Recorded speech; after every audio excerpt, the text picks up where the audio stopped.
Jadi kepada pemimpin-pemimpin PAS dan PN, buktikan jika ditakdirkan anda menjadi kerajaan satu hari nanti, buktikan pada kami seluruh rakyat, terutama mereka-mereka yang selalu ada yang pertahankan anda semua hari ini. Jika kalian pun melakukan perkara bukan-bukan dan tak selari dengan agama bangsa tanah air ni, saya janji saya akan double, triple akan hentam anda pula. Lebih teruk daripada mereka semua ni. Itu yang pasti. Ingat.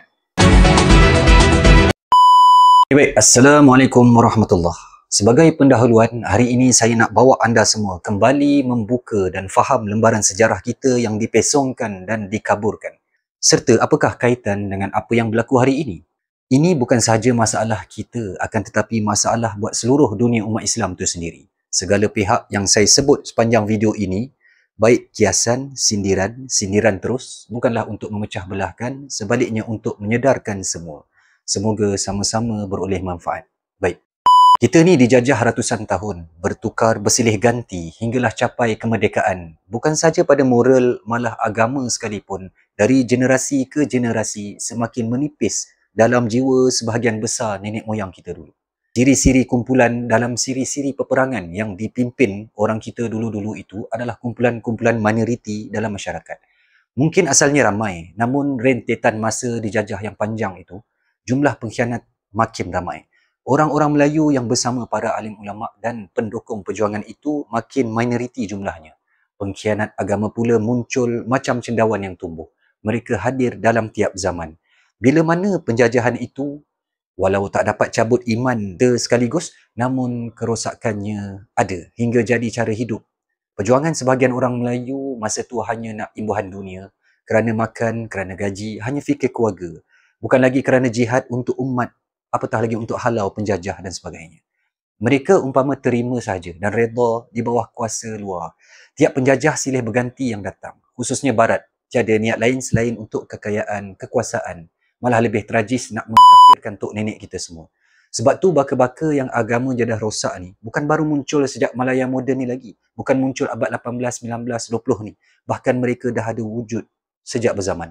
Malah mereka-mereka inilah yang dulunya bersepakat nak tangkap pahlawan-pahlawan bangsa yang kita sebut dalam sejarah tu hari ni. Yang kita angkat sebagai pejuang kemerdekaan tu.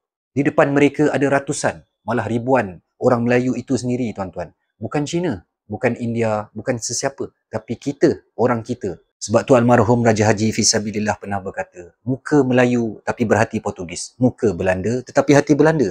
Apa semua tu? Bukan sekadar kata-kata. Bukan sekadar coretan tinta tanpa asas. Jauh sekali mengejar kemasyhuran semata-mata. Baik, itu sedikit pendahuluan mengenai sisi gelap orang Melayu kita dulu. Seterusnya dalam hal politik.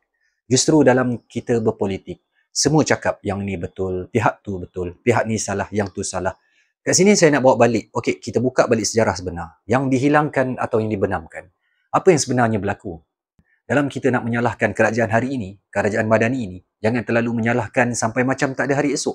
Macam mereka inilah pelopor pertama kehancuran sistem, kehancuran sahsiah, kehancuran perundangan, pendidikan dan sebagainya. Mereka ni sememangnya lebih teruk kerana mereka membuat semua yang mereka lawan dahulu. Malah menambah baik keburukan itu secara konsisten dan ada pula penambahan keburukan di setiap hari. Dia angkat satu persatu isu-isu kotor, sama ada ianya direka atau yang sebenar-benar terjadi pada masa lalu. Itu kita kena akuinya. Perkara yang dia tunggang itulah yang menjadikan kita semua ni dahulunya percaya dekat dia bahawa dia memang nak selamatkan negara ni. Dan akhirnya bagai jatuh di timpa tangga, gitu je lah. Makan modal. Jenuh nak counter satu persatu isu geng-geng ni. Laju sungguh buat sesuatu yang bukan-bukan. Baik. Namun harus diingat, dalam Malaya moden selepas isi pendahuluan saya tadi, rentetan peristiwa panjang tu, kerosakan moden ini pula bermula sejak akhir-akhir sebelum nak merdeka lagi. Syarat kemerdekaan itu pun penuh dengan kontroversi. Orang yang dipilih adalah orang yang sememangnya orang Melayu berjiwa British. British bukannya bodoh untuk memberikan satu-satu tanah jajahan sebagai lambang kekuasaan dia tanpa balas dendam. Paling tidak mesti dengan cara halus. Macam kita lah. Kalau ada yang berpenyakit hati, contoh apa sajalah, hal tanah ke, pusaka ke, kereta ke, waimah apa saja. Takkan kita nak lepaskan begitu-gitu saja. Kita pula koyak dah pasal tak boleh kat kita kan. Jadi apa kita nak buat? Pasti kita akan khianat. Alah, macam masa kita kecil-kecil dulu lah. Kalau kita berebut, bergaduh, nakkan satu permainan. Kalau tak dapat, satu-satu tu apa kita buat? Kita akan rosakkan, khianat barang tu dulu sebelum kita pulangkan balik kepada owner. Samalah dengan konsep British ni. Baru puas hati aku tak dapat ambil kau rasa kan. Nak sangat aku belah dari Malaya ni kan, nak sangat aku keluar kan. Nampak tak? British ni bijak tuan-tuan. Dalam hal kemerdekaan negara ni yang kita tak nampak, diorang ni meletakkan orang-orang dia juga, yang pro dia juga untuk ambil alih negara ni. Walhal yang betul-betul dalam landasan perjuangan kemerdekaan ni, yang betul-betul ada kontak langsung dengan kerajaan Uthmaniyah dahulu, dituduh dengan segala macam pemberontak, ekstremis agama, pengkhianat, pembelut, apa saja nama. Lihat semua nasib pejuang agama bangsa kita yang sebenar. Semuanya ke dalam penjara. Ditangkap, dibuang negeri, daerah dan lain-lain. Bila merdeka, saat merdeka, siapa dapat nama? Semua yang ada tu, yang bertali leher tu, yang kesana ke sini buat rundingan tu, yang di-highlightkan dalam arkib-arkib sejarah tu. Tiada peranan pun. Bukan diorang pun yang sebenar-benarnya bersusah payah untuk kemerdekaan ni. Baik, itu cerita lama. Supaya apa? Supaya faham asal pembentukan negara ni. Saya bawa anda semua keluar dari kacamata buku teks sekolah yang mana untuk lepas exam boleh hakikat sebenar sejarah kita ni bukan lagi dikotori. Malah telah pun dirosakkan sejak beratus tahun sebelum merdeka ni lagi. Malah sejarah awal kita sendiri pun kita tak tahu. Kita hanya tahu sejarah terakhir empire kita iaitu Melaka. Walhal ribu tahun dah kerajaan Melayu bertapak. Nampak tak betapa sejarah kita ni dah kabur sekaburnya? Lihat saja di Tugu Negara, nama-nama siapa yang ada? Kemana menghilang nama-nama para ulama yang berjuang untuk kemerdekaan sejak dulu kala? Patung yang memijak mayat-mayat tu mukanya mirip siapa?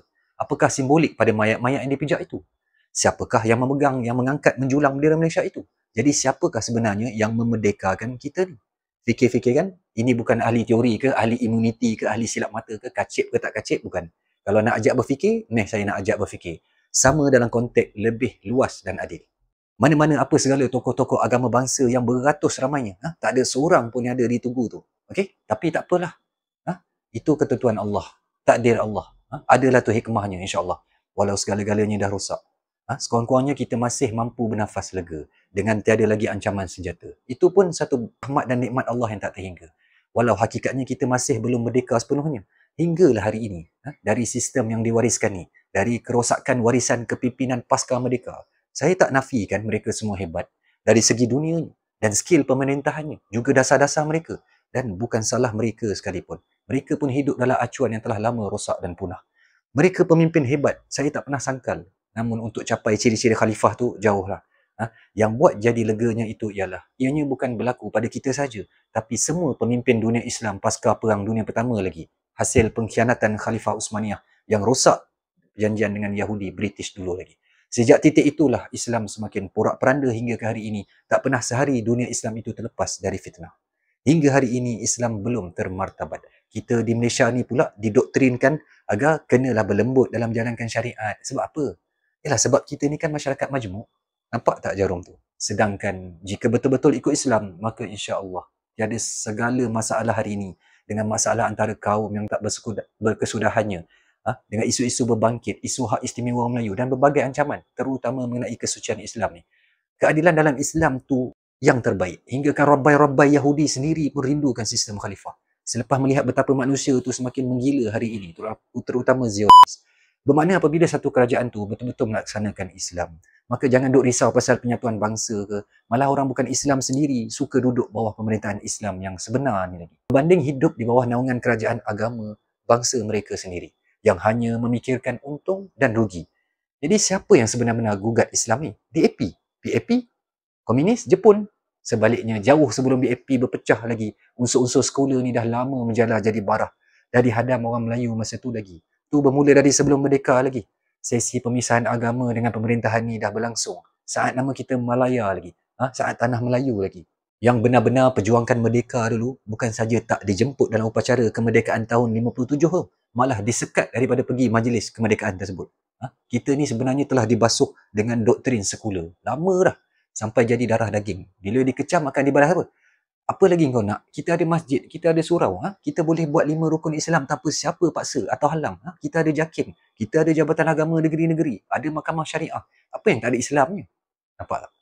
Memang itu yang British nak, Yahudi nak. Sekalipun kita gagal mengkafirkan tok nenek mereka dulu, cukup kita sesatkan pemahaman mereka. Ubah sejarah mereka. Cukup mereka ambil agama mereka hanya kulit-kulit di permukaan. Sekat daripada diorang ni melaksanakan tarbiyah Islam yang sebenarnya yang menyeluruh dalam semua aspek kehidupan, pentadbiran pendidikan supaya jadikan amalan. Biarlah mereka ni buat 1000 masjid pun janji yang datang tu orang yang nak mati. Jauhkan anak muda ni daripada Quran. cabut Islam tu daripada pemerintahan, tuduh jemaah Islam tu jumut, kolot, siapa belajar agama kata tak ada masa depan, nak makan apa semua. Kalau faham betul-betul dalam pada kata kita ikut Islam tu, sebenarnya jauh kita menyimpang daripada Islam itu sendiri.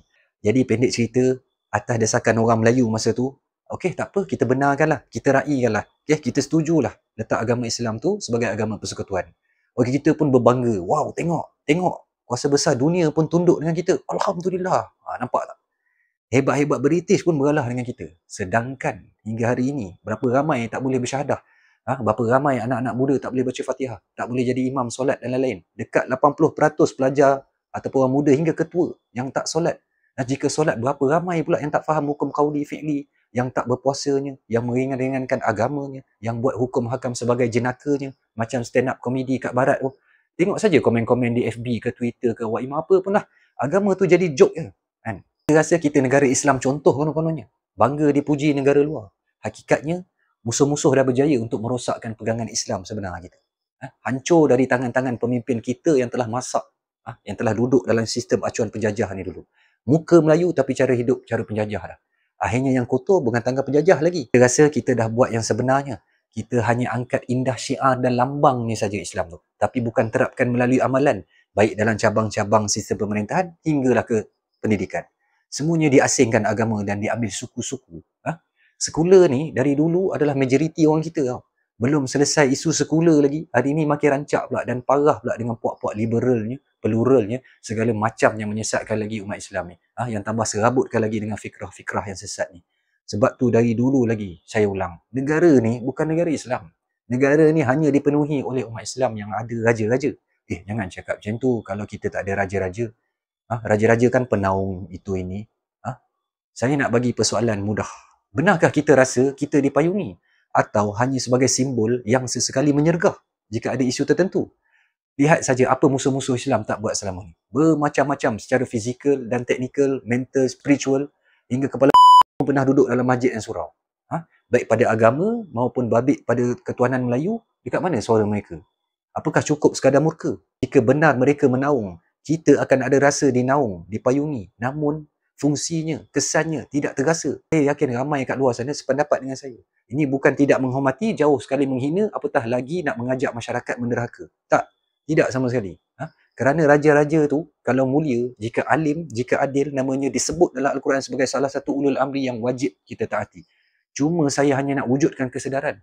Gunakan kelebihan kita ada itu dengan benar-benar perkasakan Islam dan keadilan atas muka bumi ni, Malaysia ni, Malaya ni. Ingat, tanpa rakyat maka tiadalah raja-raja. Berapa banyak kerajaan Melayu Islam di luar sana yang sedih dan kecewa. Yang hanya tengok gambar-gambar lama. Rupanya kita pernah bersultan.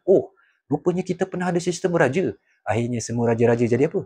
Mereka diburu dan dibunuh dan sebagainya. Hingga hilang terus dari muka bumi ni. Jadi teguran ni bukan untuk mencela. Tapi untuk perkasakan lagi sistem yang telah lama ada. Itu saja. Supaya kita faham untuk taatkan sesuatu. Jangan membabi buta. Jangan seperti lembu yang dicucuk hidung. Jangan jadi penyembah-penyembah berhala yang mana tiada manfaat langsung bagi dirinya kembali. Okey? Untuk menegur, untuk kita menasihati, sememangnya membedihkan telinga dan hati bagi mereka yang menerima. Terpulang, sama ada nasihat ini dijadikan pengajaran ataupun nasihat itu kita terima dalam bentuk ancaman. Ingat pepatah Melayu. Raja alim, raja disembah. Raja zalim, raja disanggah. Ayat tu tak panjang, tapi cukup kuat dan penuh makna. Itulah hebatnya bangsa kita dalam mencipta satu pepatah. Baik, berbalik dalam sudut pandang politik hari ini. Kerosakan yang berlaku itu adalah acuan, didikan, amalan-amalan orang lama juga. Sebab tu ada kata-kata menyebut, orang lama buat tahi, anak cucu yang banting tulang, cuba cuci balik. Sekarang ni jangan kata cuci. Tengah kita duduk cuci tu, dia simbah tahi lain pula. Begitulah cerita dia. Okay? Jangan lupa soal ketirisan, peruntukan, lobi jawatan, politik wang, bekerja tiap kali dekat PRU, peruntukan Sabah Sarawak, tuntutan MA63, rasuah, salah guna kuasa, gubal wang haram, kuku besi, disekat kenaikan pangkat hanya kerana berlainan ideologi politik, didiamkan suara-suara rakyat yang menentang, ditukar tempat kerja, malah ada yang diberhentikan, kebebasan bersuara diselekat total untuk bercerita secara publik di jalanan. Hingga khutbah-khutbah Jumaat yang mengkritik kerajaan yang zalim masa itu pun digam, dilucut jawatan dan sebagainya. Para ulama' dituduh ekstrim, menggunakan agama, dicampak seorang demi seorang dalam ISA. TV-TV perdana semua backup kerajaan. Hampir tiada kisah-kisah kejayaan PAS masa tu. Khususnya dalam media, baik surat khabar atau TV-TV perdana. Jangan lupa semua tu, geng. Benda tu berlaku. Sebab tu saya kata berpada-pada dalam mengangkat mana-mana figura. Jangan terlalu mendewa-dewakan dan jangan terlalu menyucikan. Dan jangan pula terlalu menghentam kerajaan madani PM Act ni pula. Isu dia, isu moral dia, isu pentadbiran dia, itu satu isu lain, satu sudut pandang lain. Tapi isu main dia, isu pokok dia, kerosakan tu datang dari mana? Yang tu saya nak jelaskan kat video ni. Supaya kita faham dengan jelas, supaya kita tak terlalu menghukum, tidak pula terlalu memuji. Bukannya saya membenarkan apa yang mereka buat. Tak, jauh sekali. Dalam apa jua, jangan terlalu taksub pada pemimpin. Jangan terlalu taksub tu satu hal. Jangan pula tak akui jasa orang lain. Walaupun kita ni dah jauh tinggalkan agama yang sepatutnya. Alhamdulillah hari ni barulah nampak beliau tersedar dan nak pulihkan. Alhamdulillah Allah bagi panjang umur untuk lihat sendiri apa yang berlaku, apa yang dibuat masa pemerintahan dulu. Itu juga rahmat Allah. Kita semua manusia tak lari dari salah silap. Okey? Masa masih ada, masih lagi sempat bertaubat. Bak kata almarhum Ustaz Fazil Nur, yang memohon pada Allah, beliau berdoa macam mana? Agar beliau ni dipanjangkan umur untuk beliau sendiri melihat kerosakan yang pernah beliau lakukan. Bukan saya nak kata doa tu naik tanpa hijab lah, maksum lah, bukan. Kan ada pula kata macam tu, jam. Tapi doa kita, orang mukmin ni, pasti Allah kabul dengan cara dia lah. Cara Allah. Tapi dalam hikmahnya, Alhamdulillah beliau pun dah tersedar dalam hujung hayat beliau. Tanpa menuduh. Alhamdulillah beliau pun panjang umur, beliau pun dah berubah di hujung hayatnya ni. Beliau sendiri mengaku pernah buat silap-silap dalam perjuangan beliau juga. Dan perjuangan beliau juga antara lain untuk betulkan kesilapan lalu dan membawa seramai mungkin orang-orang Melayu untuk kembali pada penyatuan ummah yang telah sepatutnya dituntut sekian lama dulu. Nak menyekat ancaman musuh-musuh Islam hari ini yang makin parah pula dengan bantuan pengkhianat yang sebangsa dengan kita, yang seagama dengan kita dalam kerajaan hari ini. Okey, sebelum akhiri kata-kata saya ni, ingat almarhum Tuan Guru Ni Aziz pernah berkata, jika UMNO tu dulu benar-benar melaksanakan Islam, PAS tidak perlu ada. Jadi apakah hikmahnya? Pernah siapa-siapa gaji?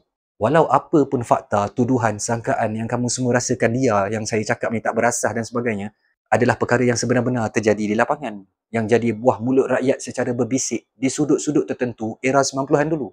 Dulu orang cerita hal politik ni tak seterang sekarang ni. Tak, jauh sekali. Nak kritik kerajaan. Apa lagi nak kritik PM zaman tu. Yang berlaku tetap telah berlaku. Kedepan kita jadikan sepadan dan pengajaran. Kesilapan lalu bukanlah tiket untuk kita tak boleh bangkit kembali. Tak boleh nak perbetulkan kembali. Kesilapan lalulah yang menyedarkan kita dan buat kita lebih berhati-hati dalam gerak tindak kita ke hadapan. Jika seseorang yang telah berubah, jangan diulas yang apa yang telah dia buat. Sekalipun bukan dibuat olehnya. Selaku ketua kerajaan, beliaulah yang akan dipertanggungjawabkan atas semua kelakuan buruk, baik dalam menteri kabinet dia, barisan kabinetnya, pegawai-pegawai kerajaan dan sebagainya. Malah beliau sendiri akuinya. Dan kata jika zaman saya dulu saya kena hentam, hari ini saya terima. Jadi PM Act pun kerajaan madani ni kena terimalah segala caci maki rakyat apa semua ni. Kerana ia berlaku dalam zaman anda. Walaupun bukan dia sendiri yang lakukan. Tapi apa yang saya nampak memang sah dia lakukan segala macam. Banyak benda yang keluar daripada mulut dia yang mencurigakan. Baik dari dalil Quran hingga contoh-contoh yang jauh ketimbang menyimpang. Kan?